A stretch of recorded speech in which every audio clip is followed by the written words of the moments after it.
Good morning. Yes, now we're live. Again, good morning, everyone. My name is Susan Cahoon, and I welcome you, those who are here in the Wolfville Baptist Church and those who are with us also virtually online. Welcome to our second day of celebration of the 50th anniversary of the CABF.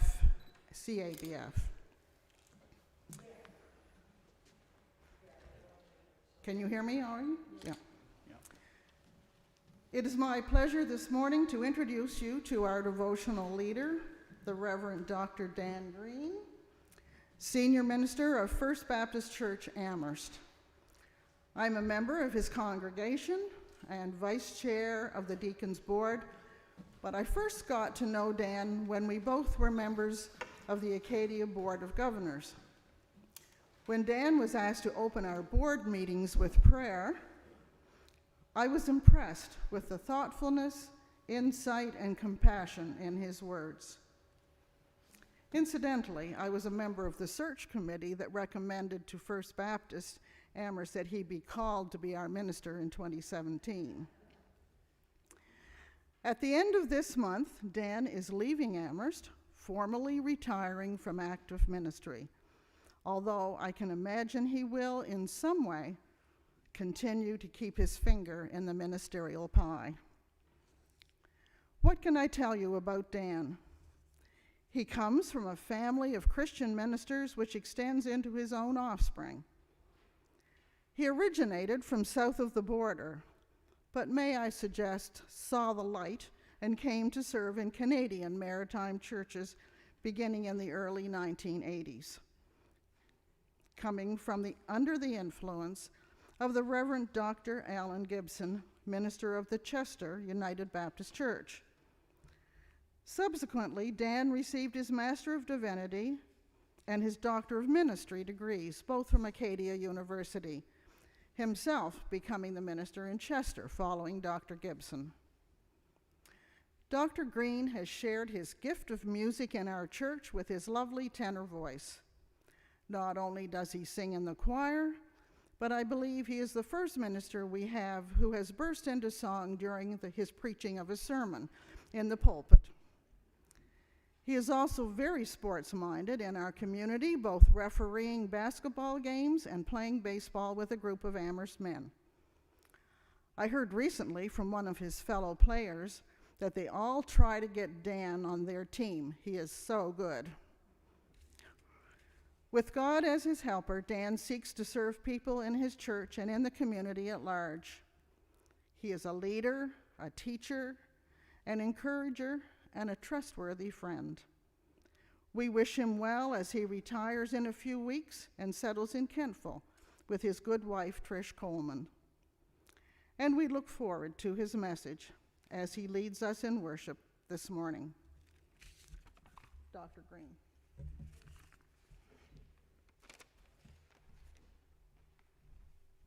Thank you, Susan. I'd give you a hug, but probably get in trouble for that in our COVID world. I'm so honored and so blessed to be a part of this celebration today. Thank you, Susan, for your kind words, and just appreciate your friendship, too. I was asked by the 50th Anniversary Committee to give the opening devotional at the Fall Assembly of October 1st and 2nd to be held here. And you all know that didn't happen last October. It was quite a while ago. I've had plenty of time to think about this devotional, as Ed mentioned yesterday, probably too much time. Ed and I have been walking quite a bit recently, and I had no idea what he was going to say, and obviously he has no idea what I'm going to say. But yeah, we just talked about how we've had so much time to think and keep adding. And then I've been a whole week deleting stuff because, yeah, and if I don't shut up and start, we'll be here too long as it is. But 50 years is quite a milestone for any relationship, but especially when it comes to a group of Baptists. people with firm convictions and a broad range of thought. Wow, 50 years sticking together. We've done well. I've been involved with the ABF and CABF for over 25 years. The majority of my clergy life has been as a senior minister of a CABF congregation. Tomorrow's the day of Pentecost. We'll all be reading from Acts 2, talking about the 50 days. And the number 50 is certainly tied in its relationship to the coming of God's Holy Spirit. I thought about the significance of the number 50, most of which are not that inspiring. 50 is found at least 154 times in the Bible. Inspiring things like there's 50 chapters in the book of Genesis. Doesn't that just grab you? Noah's ark was 50 cubits deep. The gallows that Haman built to terminate Mordecai, 50 cubits high. I told you, it's exciting. The work of maintaining God's tabernacle in the wilderness, the number 50 comes up in the clasps and the curtains and all of that. Also, that only men under the age of 50 were allowed to serve. You had to serve between the ages of 30 and 50. Now, I thought about this. If CABF could somehow gear things up for a retirement at 50, that clergy would serve between 30 and 50, our numbers would swell. Anyway, the number 50 is just woven through that tabernacle. I like the number 50 as it symbolizes deliverance or freedom. God commanded ancient Israel that every 50th year, on the Day of Atonement, a year of Jubilee would be declared. I thought about it last night as we heard about freedom in last evening's talk. All debts were settled in favor of the debtor, and inheritance were returned to their rightful owners. Also, those who worked as slave laborers in order to repay a debt were granted their freedom to return home to their families and their land. David gave 50 shekels of silver for the threshing floor where he built an altar to Jehovah. It was near that very spot where Peter preached that great sermon on the day of Pentecost. God's power was upon Peter's life and ministry. Peter had preached, 3,000 believed. And then in Acts 3, a crippled beggar is healed by God's power through the ministry of Peter. And in chapter 4, Peter and John are brought before the temple council, and they're released as the believers pray for them. In Acts chapter 5, Ananias and Sapphira try to cheat God, and they're judged. And then that great and famous three-point outline about there was great boldness and great power and great awe amongst the believers. But in Acts chapter 5, we hear these words. Meanwhile, the apostles were meeting regularly at the temple in the area known as Solomon's Hall, and they did many remarkable miracles among the people. The other believers didn't dare join them, but all had the highest regard for them. And more believers were added to the Lord, crowds both of men and women. Sick people were brought out into the streets on beds and mats, so that at least Peter's shadow would fall across some of them as he went by. And crowds came in from the Jerusalem suburbs, bringing their sick folk and those possessed by demons, and every one of them was healed. I'd like to share just a few thoughts this morning about Peter's shadow. I read in the Dictionary of Biblical Imagery concerning shadows. In Palestine, shadows are preeminently an image of protection or refuge, especially that which God provides.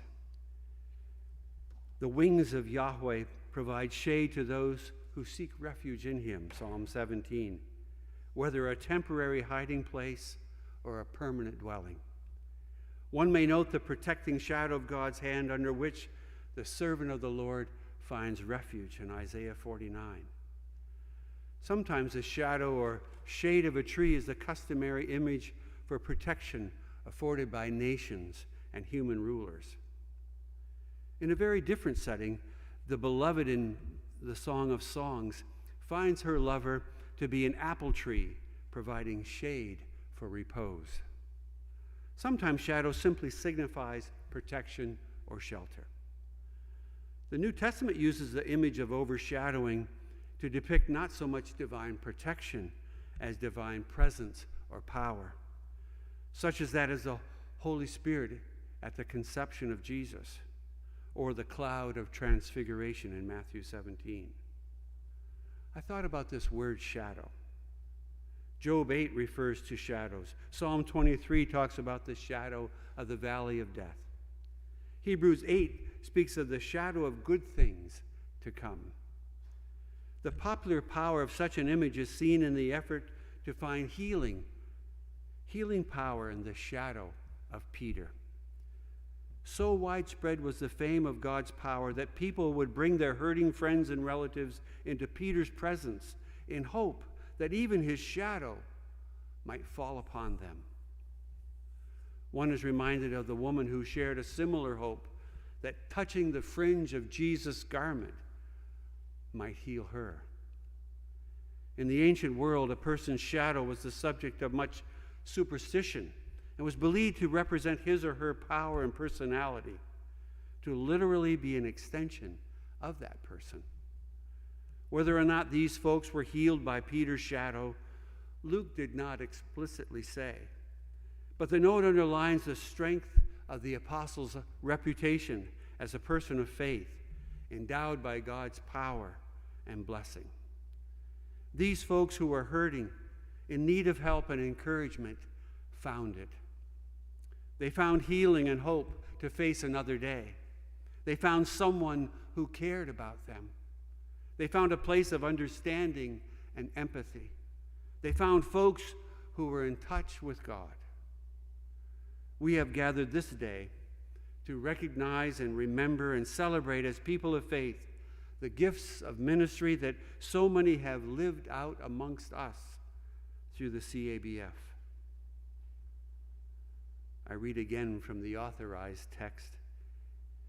Insomuch that they brought forth the sick into the streets and laid them on beds and couches, that at the least the shadow of Peter passing by might overshadow some of them.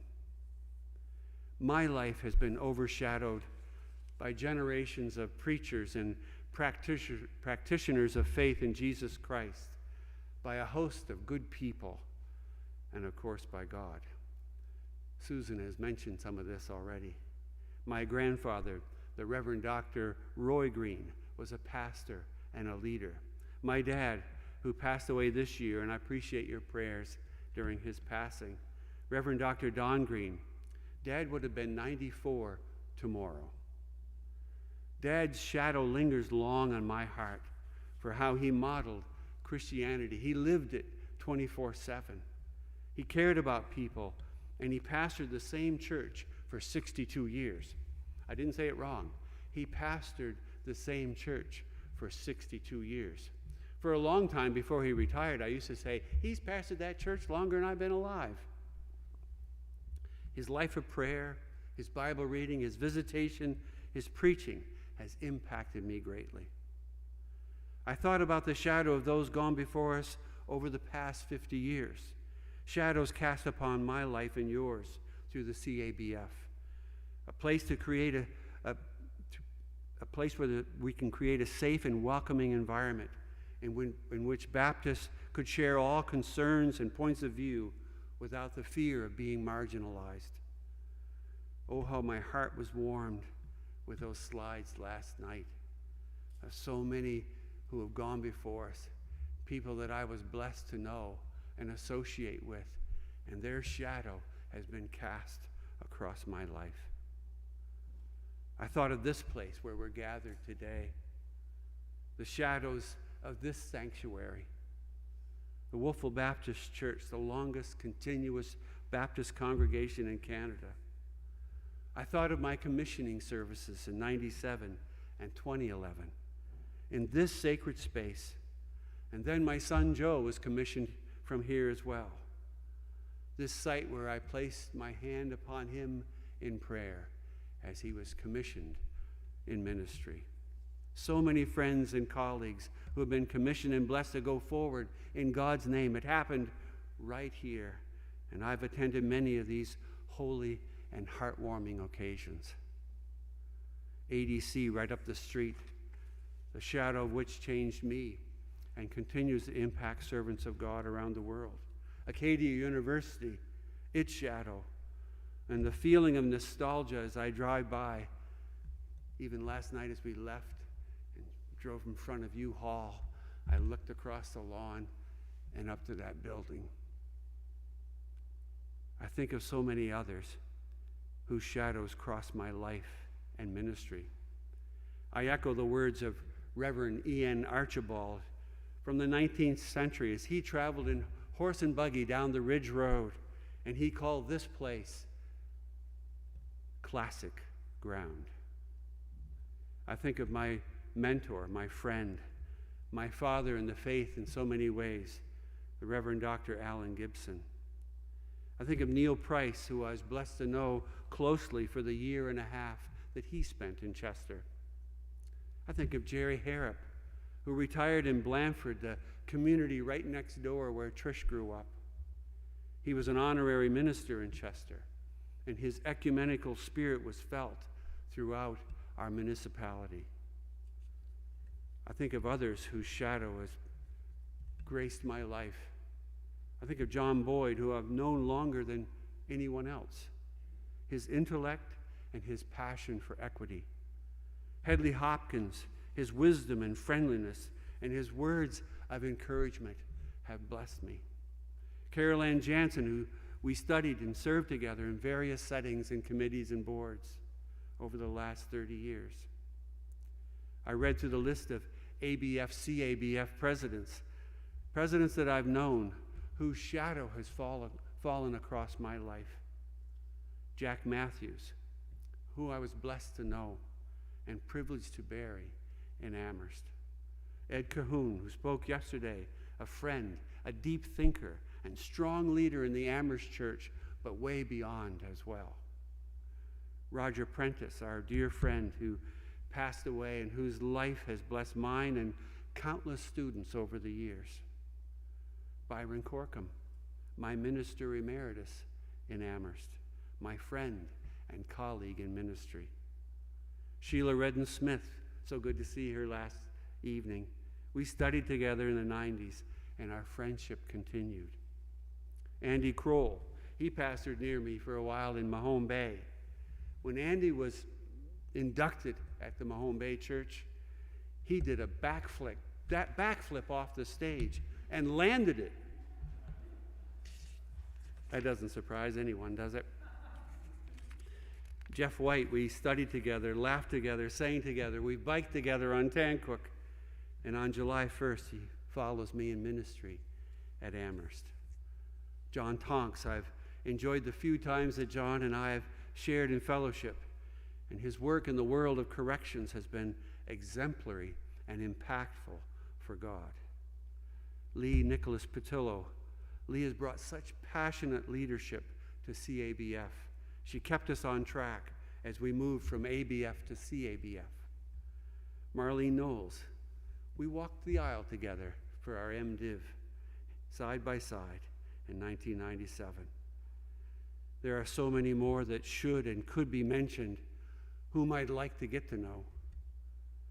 I'd invite you to take a moment and reflect upon those around you and those who have gone before us in this ministry.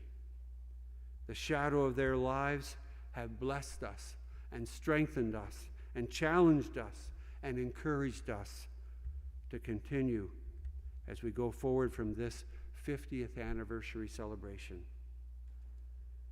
May our lives cast a shadow such that it will impact others for God and for good. Amen. we're going to sing a hymn together. You'll notice one of the verses has the word shadow in it. O God, our help in ages past. Heather Price is going to lead us.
Good morning, friends. My name is John Boyd, and I'm privileged to introduce to us this morning our first speaker of this morning's activities under our theme of today, or yesterday, today, and tomorrow. And the speaker I'm to introduce to you will be speaking about today.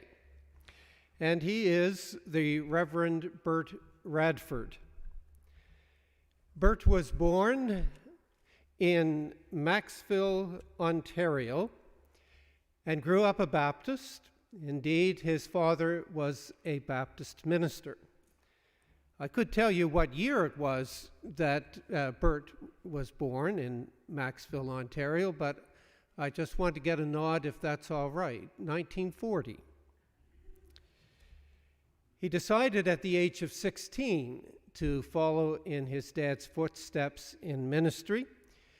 He went to McMaster University, McMaster Divinity College, and completed his work there so that he was able to be ordained in 1965 at the Cheltenham Baptist Church. He was called to the ministry of the Delta Park Baptist Church in Cambridge, Ontario, and served only the one church before he received a different kind of call, and that was into the work of an educator. And so for the next 29 years, Bert taught school, was an elementary school principal for the Halton District School Board. I suspect that that is one of the great sources of the wisdom that he continues to carry in our midst.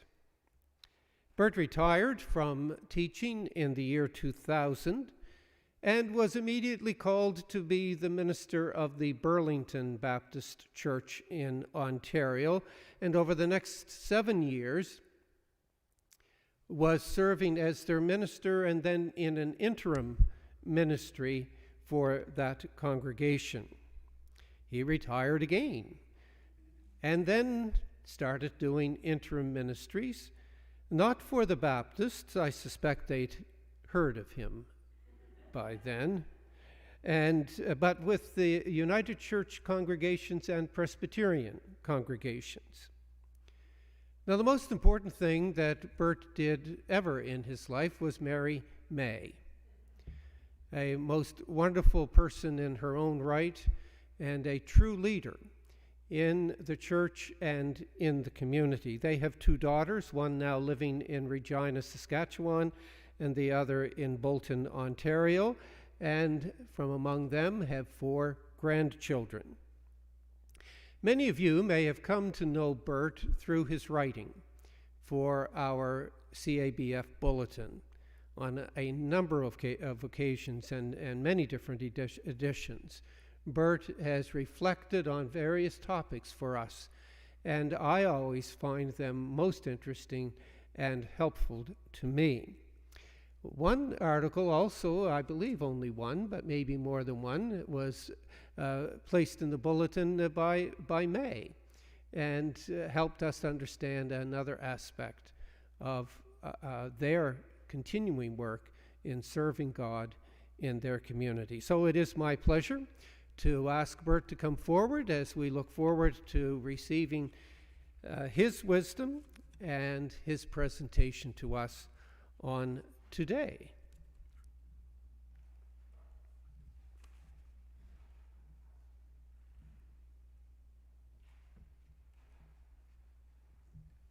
And welcome, my friend. We'll elbow each other and keep the COVID away.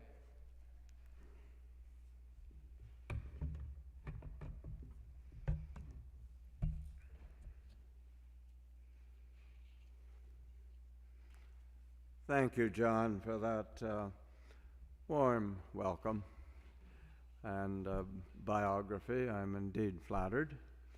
And before I begin the presentation, I have a certificate to present. Now, this is long overdue. It was given to me in 2019 by Peter Hooleboom, the General Secretary of the Canadian Council of Churches, to present to you. So here it is. Marlene, could you come up to receive this on behalf of CABF?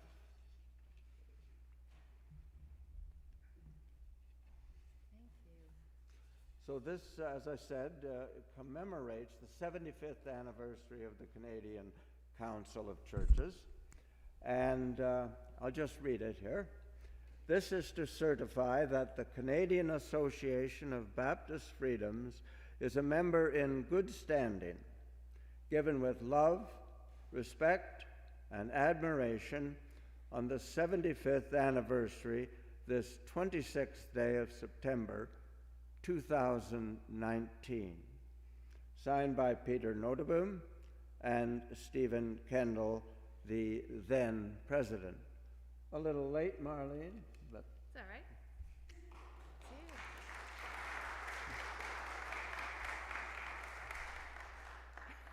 Thank you.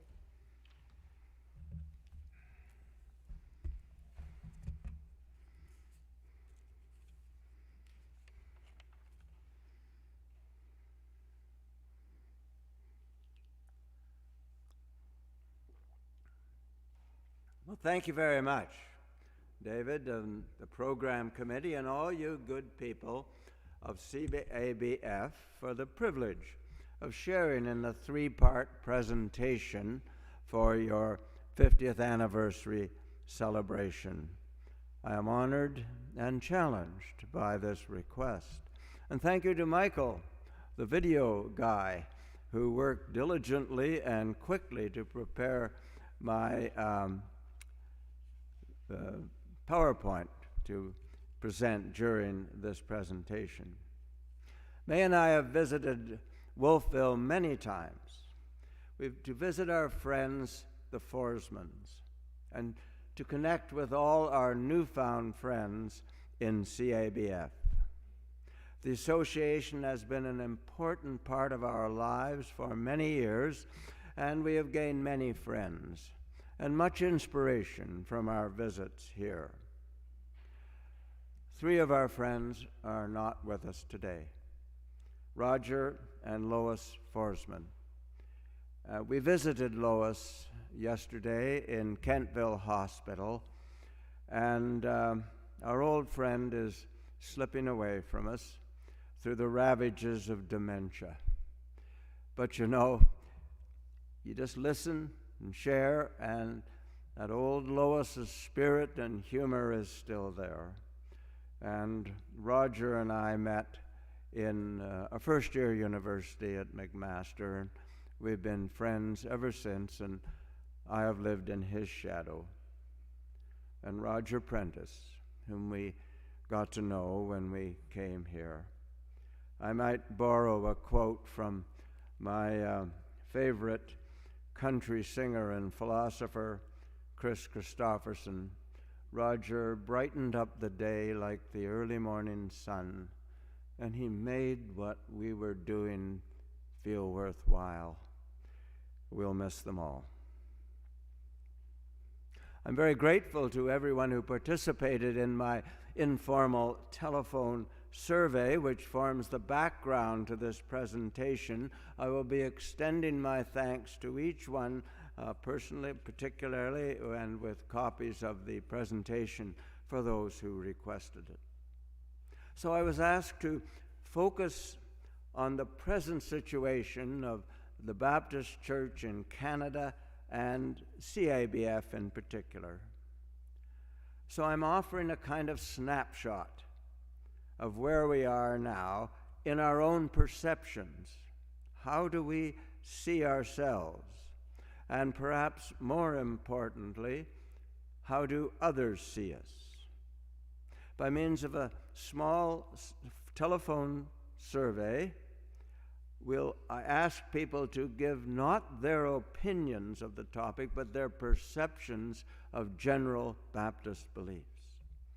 To see ourselves as others see us reminds me of a poem by Robbie Burns. Now, as someone who is visiting a province who welcomes people at the border with Scottish bagpipes, I'm not going to try to read the dialect, but I will give you a modern version. Oh, would some power the good gift give us to see ourselves as others see us. It would from many a blunder free us and foolish notion. What airs in dress and gait would leave us, and even devotion. So as I said, I engaged in a telephone conversations with a questionnaire in a qualitative, not a quantitative study. It doesn't pretend to be statistically reliable. There's not a random sample here. It's basically called my friends and people I'd met and people that were recommended to me. I contacted 9 Baptists in Atlantic Canada, of whom 7 are members of CABF, 7 in Ontario, and only 2 in Western Canada. 8 other respondents are non-Baptists. All respondents are not listed in the list. 2 asked that their names not be printed. And as I mentioned, I did not ask for their personal beliefs. I asked for what they thought the majority of Baptists believed. But before I go into that informal survey, a few weeks ago, Angus Reid published the results of a poll entitled Canada Across the Religious Spectrum, a Portrait of the Nation's Interfaith Perspectives During Holy Week. It's 2022. I used the results to comment briefly on the general religious context in which I speak of Baptists. 65% of Canadians identify themselves as either non-believers or uncertain. 65%. 17 say they are privately faithful. I take this to mean that they are spiritual but do not belong to a religious group. But here's the crucial number: only 18% identified themselves as religiously committed, belonging to a religious group. So then the poll narrowed in on that 18% and looked at those who self-identified with specific religious groups. I am a Baptist, or I am a Roman Catholic, and then asked them to grade the level of their commitment to their faith. So I picked out 3 as examples: mainline Protestants, Judaism, and evangelicals. 9% of those identifying as mainline Protestants profess to be actively committed to their faith, while at the other extremity, 10% said they were non-believers. There are comparable results for Judaism: 7% committed, 19% non-believers, and the rest in the misty flats, I guess, drift to and fro. The outliers are the evangelicals. 74% of self-disclosing evangelicals said they are committed to their faith, and 0 non-believers. None. The low-level commitment of mainline Protestants, of which the Baptists, I think, take their place, causes concern, particularly when you contrast it with the evangelicals. Now, I think that radical difference results partly from definition.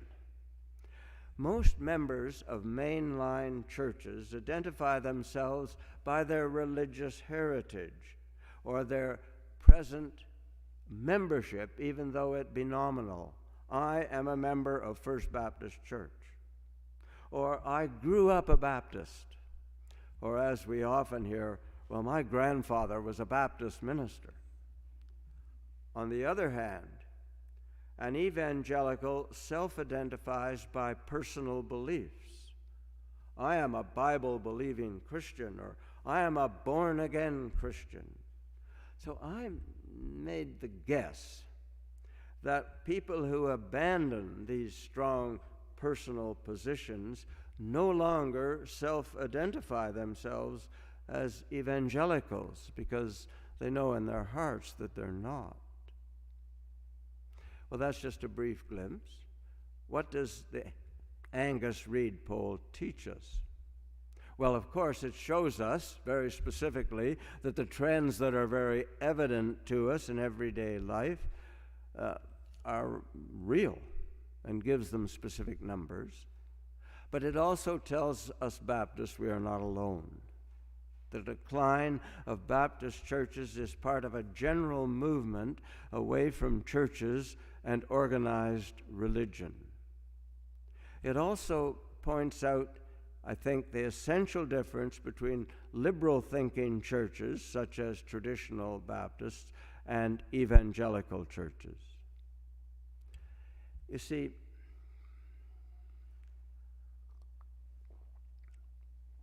I think liberal-thinking Christians and churches have a fatal weakness in their DNA. This is what Scott was talking about last night in terms of indoctrination versus education. We teach our children to be creative and self-directing, to make up their own minds. And when they do, they often don't choose the faith that we have taught them. I went on to look at belief systems of Baptists. There's a general agreement that most Baptists are theologically conservative. Respondents tended to label us as conservative or evangelical. 2 respondents used the word fundamentalist instead of conservative. I sense they used it in a pejorative term. I've noticed myself that most Canadian conservatives no longer use the term fundamentalist.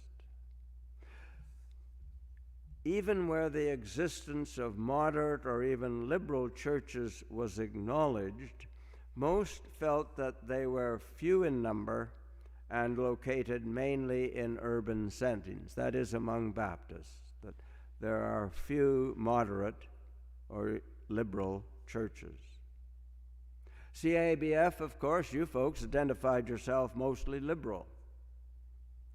Most of the non-Baptists perceived Baptists to be conservative in belief and practice. One or two thought us to be quite liberal. I looked at people's perceptions of Baptist tolerance. We scored well in racial and cultural tolerance. Many in all categories suggesting that the majority of Baptists are accepting of other races and cultures. We are perceived well in that respect. One person reflected, however, that we think we are, but we do not really understand what it means to welcome someone of a different culture. Another observed that this is a very complex issue, and we cannot casually assume that we are as open to the subtleties of intercultural relationships as we like to think we are. So I turn from tolerance to inclusiveness. The jury was, and I use this in the sense of being inclusive of LGBTQ+. The jury was virtually unanimous that with the exception of a few churches, Baptists are not welcoming and affirming of gay and lesbian people. One minister said his church was welcoming and affirming, but he would not marry gays or lesbians. Several Baptists from CABF and CBAC said we were at least welcoming, but we're generally quiet about it. Another said that we are changing, but slowly.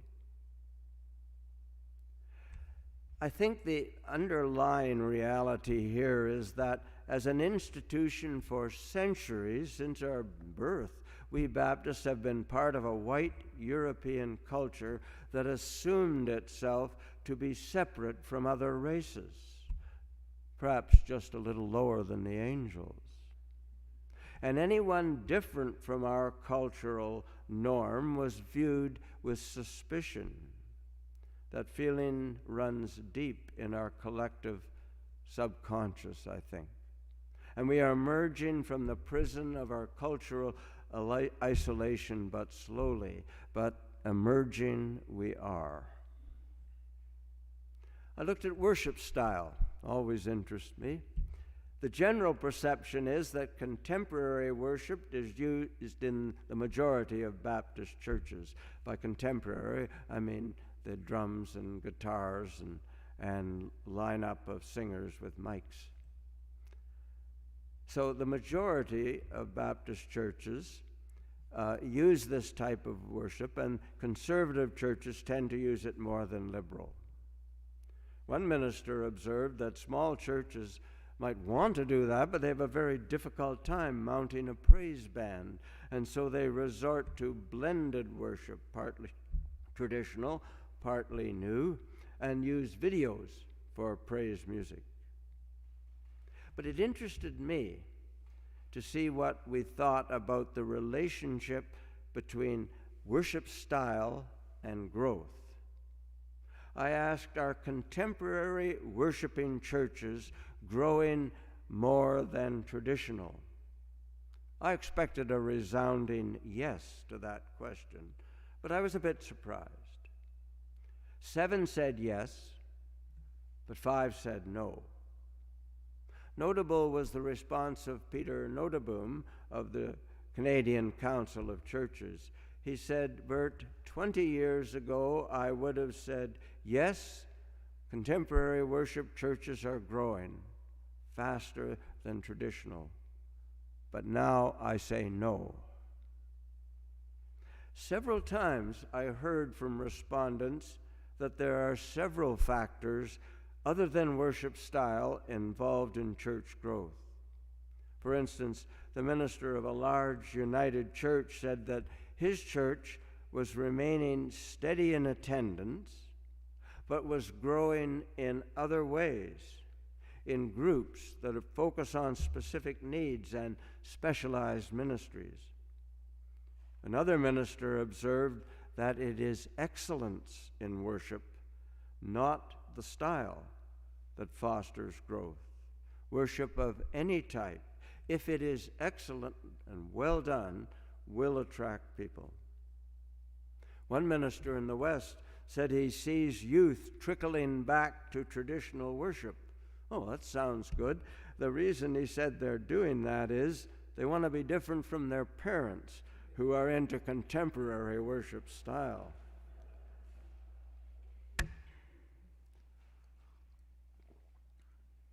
So we conclude that no style of worship is a panacea to grow our churches. There are many factors affecting growth, including the quality of the worship and the relevance of the programs we offer. Another question emerges in my mind. To what degree should we adopt the forms and general styles of secular society in our worship? I.e., to what degree should we build our sanctuaries to look like concert halls? And to what degree should we have our worship presented by lines of singers and guitars and drums, as you would see in a modern concert? And to what degree should we preserve our unique traditions of worship, that is, chancel architecture, gowns, pipe organs? Well, I leave that question with you and for another questionnaire. So I wanted to know about the relevance of worship. Do you think our worship is relevant? I asked the question, is worship relevant to modern culture? Many said yes. Some said no.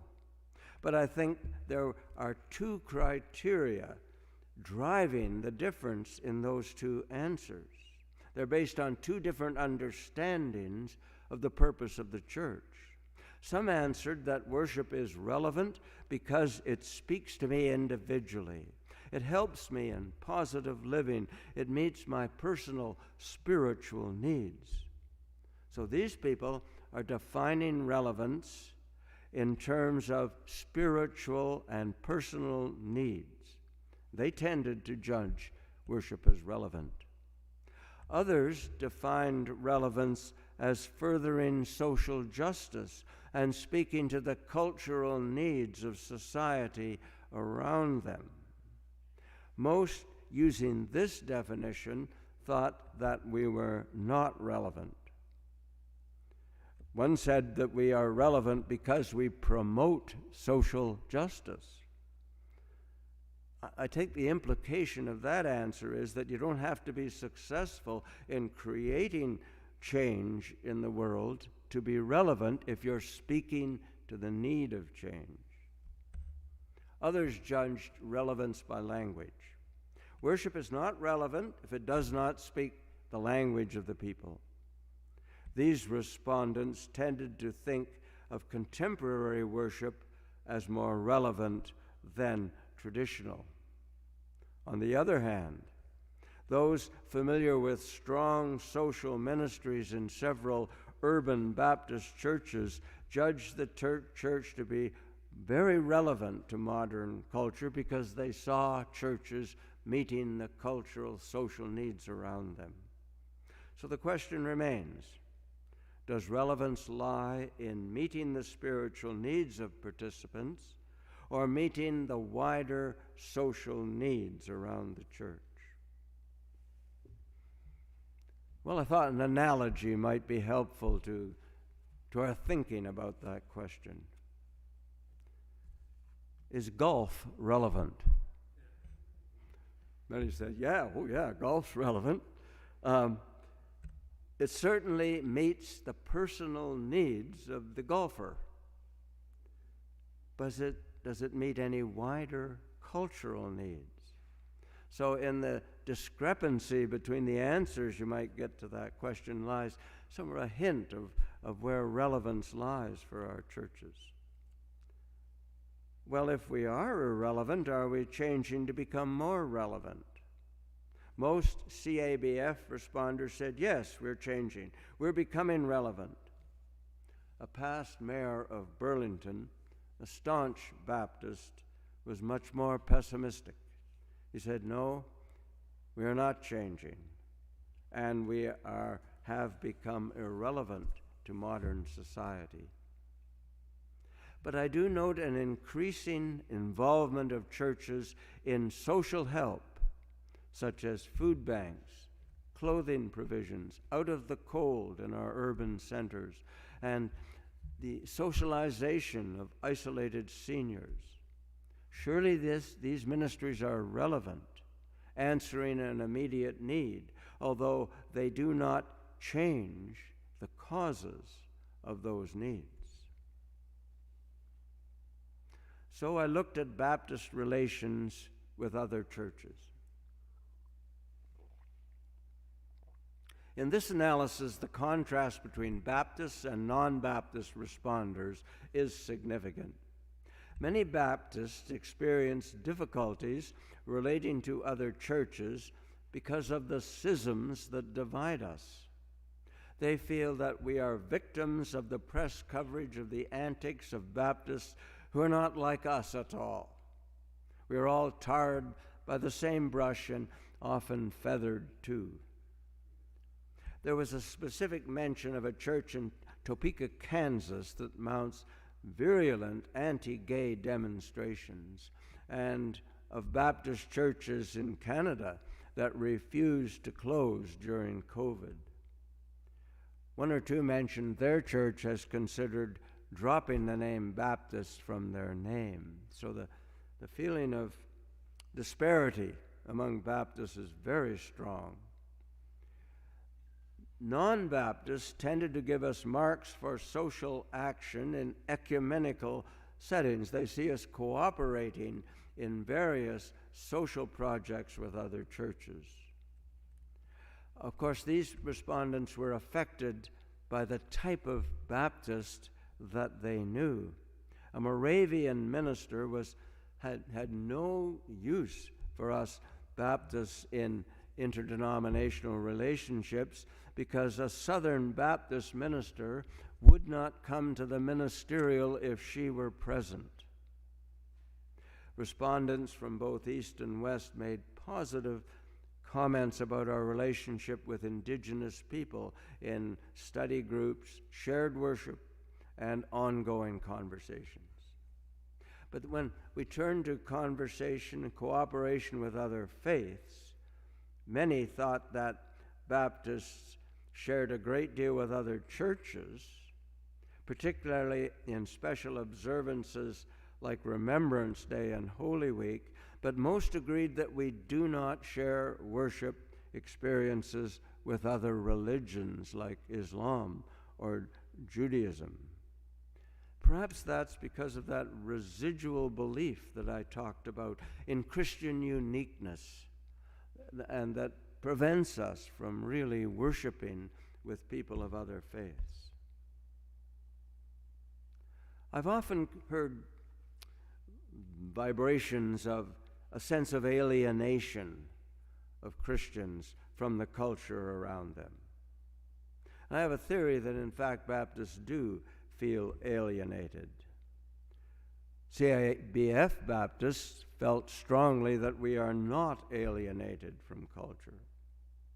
But there's a general perception among respondents that conservatives do feel isolated and alien.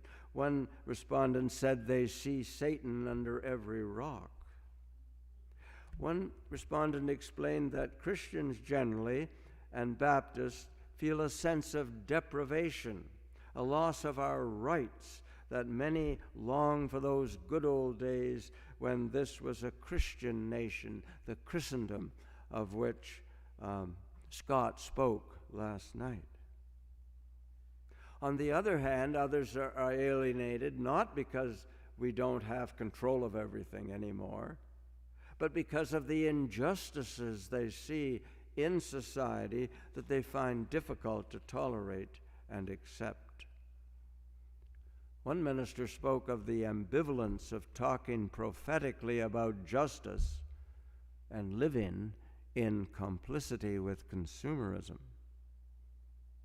So it's apparent to me that our sense of alienation arises from two opposite poles. One that wants society to be explicitly Christian, and the other that wants society just to be more caring and just.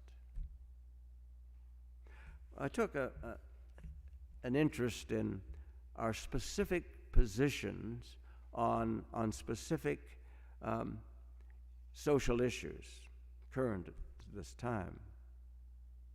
We looked at abortion rights and birth control and combating climate change, and half the respondents felt that Baptists generally support these social measures. The jury was definitely out on MAID, medically assisted dying. I think it's too new, and people just were not sure, not strong perceptions of where we stood. I threw in gambling because of the current promotion of online gambling and on sports events and so on. Only 2 respondents felt that we support, as Baptists, greater control and limitation of gambling. Only 2. I found that strange. I mean, it used to be a really important issue among Baptists. As a child, I wasn't allowed to play marbles for keeps because it was gambling. But we Baptists seem to have lost our strict focus on that issue. Looking at the Canadian Association for Baptist Freedoms, and in what ways do CABF principles and beliefs differ from those generally held by Baptists? How do we stand out? Well, we certainly, our respondents from CABF, identify ourselves by our founding principles and core beliefs that brought us into being. And we generally feel that we have been able to maintain them within our own ranks. Responders from CABF included all of the issues that we continue to champion: openness, ecumenical relations, freedom, church autonomy. Only one member, respondent from CABF, mentioned inclusiveness. The representatives from CBAC really did not express an understanding of who and why we are. One person from BCOQ identified us quite negatively. "You are not based in orthodoxy or the code of moral purity," said he, wagging his finger over the telephone. And he pointed to our inclusiveness in marriage and ordination. One representative from the West knew about us and defined us with strong approval for our stance on retaining Baptist distinctives. Non-Baptists, understandably, did not know about us. I think the underlying truth of this is that outside of our own membership, we are not well known. And those who do know us from the inside of Baptist ranks often have a negative perception, particularly, of course, those of a conservative bent. One who is not a member of CABF said, "We are viewed as heretics." Well, to conclude, in the overview, Baptists continue to maintain a witness to Christ, howbeit a witness fractured by many different theologies and many different practices.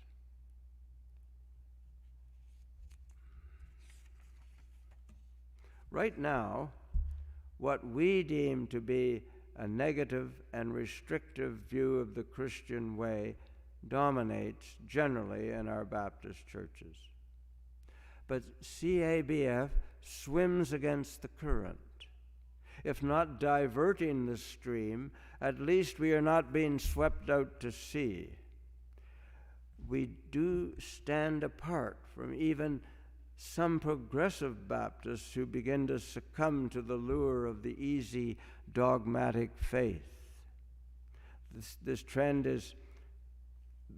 to dogmatism is quite in tune with similar movements in society, particularly in politics. But CABF, in the perceptions of many, at least are standing against that and proclaiming a different view. Well, to sum it up, among all those who profess to follow Christ under one of many Baptist banners, as the Apostle Paul said of himself, we are the least of the apostles. We are not large, even by the standards of a Baptist convention. We are not well known. We do not have all the trappings of a modern church that leaves it perceived to be successful. And yet we have a priceless gift, the gift of an heritage of freedom in Christ that comes to us across 3 centuries of Baptist life. I am reminded of a memorial to early country ministers that hangs above the main stairway at McMaster Divinity College. Very meaningful to me because my father was one of them, a home mission pastor, as they called them, and he spent his life in rural and little small town churches across Ontario. And the words inscribed beside that monument can well apply to CABF. Unknown, yet well known. Poor, yet making many rich. Having nothing, yet possessing all things. Amen.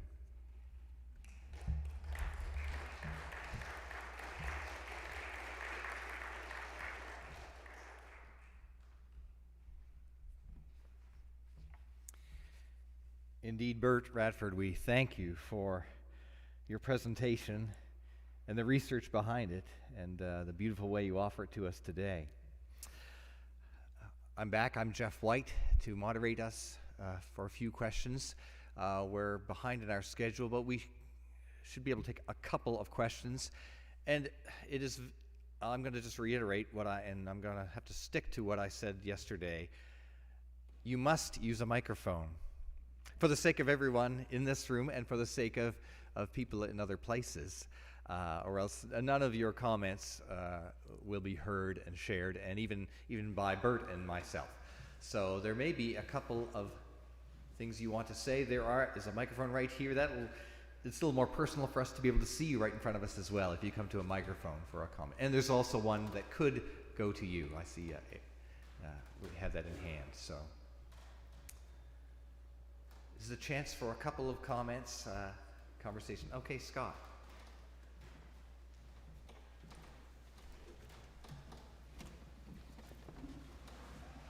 Can you hear me?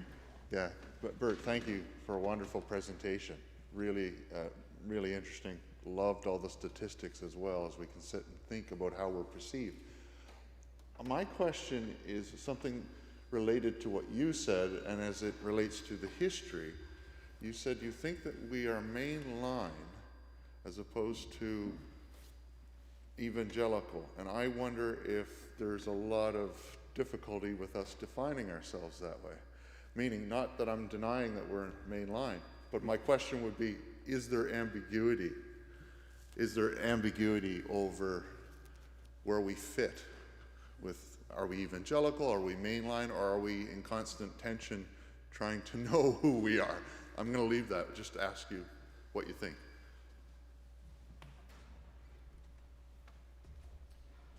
See what he's asking about, are we really evangelical, are we mainline? How do we define that?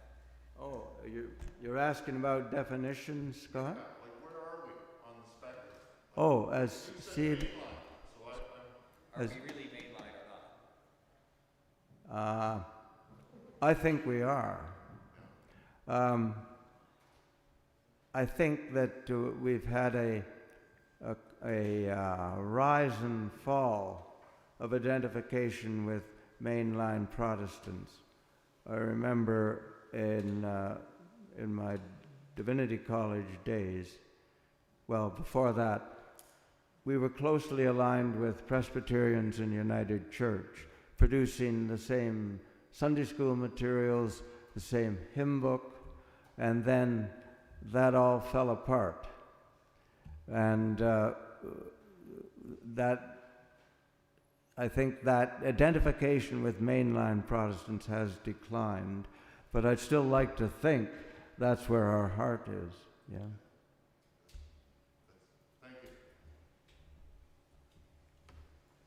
That's a good short answer. I think there's a whole conversation to be had about that. Is there another comment or question someone like to speak?